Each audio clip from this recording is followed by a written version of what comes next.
Hello everyone, welcome to episode 9 of Getting Cultured. I'm your host Illyrio, and on today's episode, I'll be talking to you about conspicuous consumption. A few episodes ago, while we were still airing these episodes as part of the Chain of Fools podcast, and it wasn't on its own feed, I had recorded something on the pyramids. Discussed how there were many pyramids in many different parts of the world, and something that Sue brought up, Sue Cloutier of Chain of Fools podcast brought up was, well, what are they? Well, the short answer is pyramids in the Egyptian context are tombs.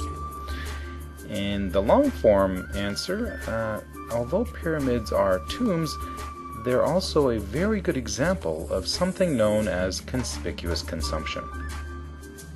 Conspicuous consumption is something that has been around with us humans for many, many centuries, and it's the idea that you get to basically flaunt how rich you are.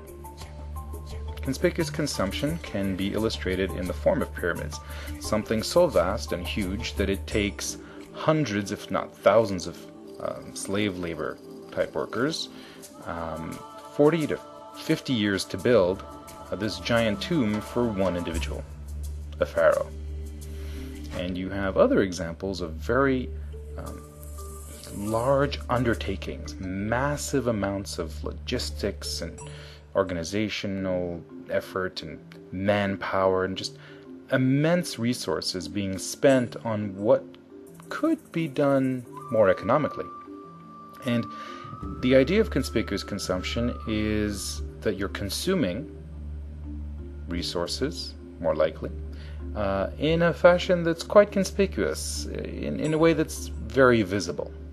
And we're going to stick to the Egyptian example for a moment, and if you think back to your ancient Egyptian culture here, the pharaoh was in fact a living god.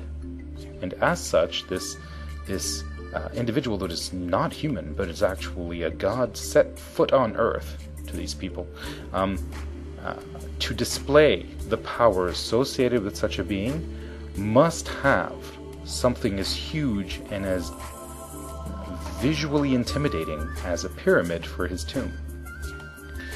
And it's the kind of thing that engenders awe and makes people wonder, oh my goodness, how can that thing exist? How is it that one individual can possess this thing? How is it that this item is dedicated to this one person? They must be godly. And it's kind of that context that brings about some of the more traditional senses of conspicuous consumption. If you extrapolate that concept of consuming resources in a way that demonstrates that you are capable of demonstrating resources, well, instead of just thinking about it in ancient Egyptian terms, I am a living god, and therefore I can use all these resources and manpower to build my tomb. Well, what about the idea of, I'm a very rich business person, and I can drive around in a Hummer that uses a ridiculous amount of fossil fuels that cost a lot of money.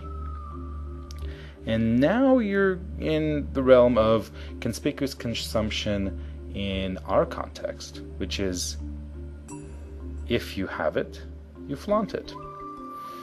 So, people building statues for other people, people buying speedboats, having their own planes, people driving ridiculously expensive automobiles. Part of that is enjoying those things, obviously, but there's a part of it of, who has the biggest house on the block? Who has the most expensive, most exclusive automobile?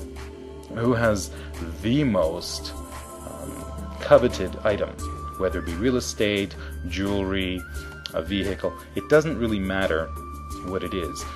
But if you have something and you let others know that you have it, and it's something that they want, that's also a form of conspicuous consumption. And although you may not be a pharaoh, you may not be purporting that you're a living god on this earth, You may in fact be someone who is displaying something in a way that's visible enough so that everyone else around you knows that you have it.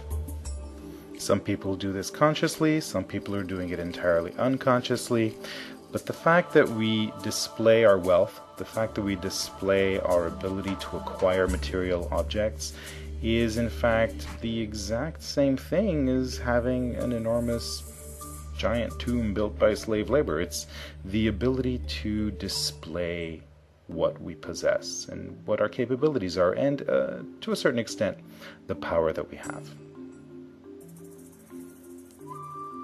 Thank you for joining me on this episode of Getting Cultured. You can reach me at gettingcultured@gmail.com.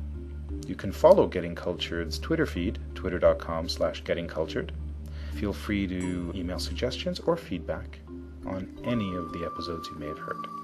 Until next time, I'm Illyrio, hoping you stay cultured.